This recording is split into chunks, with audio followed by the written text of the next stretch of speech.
So far in this course, all of the work we've done on the front end with Vue has been using the Options API. And the Options API was standard for a very long time, and it was all we had right up till, well, very recently.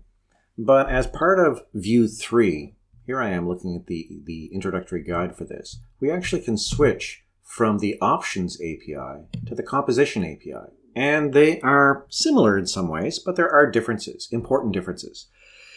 And while the Options API is not going anywhere, and they make that very clear in the documentation, it's going to stick around. They're not getting rid of it because there are millions of lines of code out there written in the Options API. And the Options API is absolutely suitable for most cases. In fact, for small cases, it's absolutely suitable. But as your project gets larger, they argue, and it's right here in the API FAQ, they argue that the Composition API is actually better for larger projects.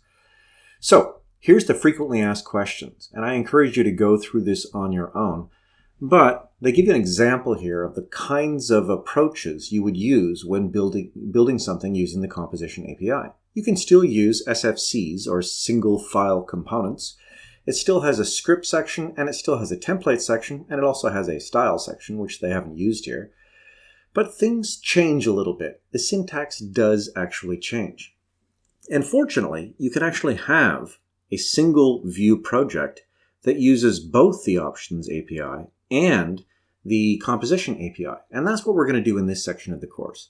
We'll take a few of the components, say the list of books, looking at an individual book, and the login form, and we'll convert those from the Options API to the Composition API. And as you'll see, it's not that difficult.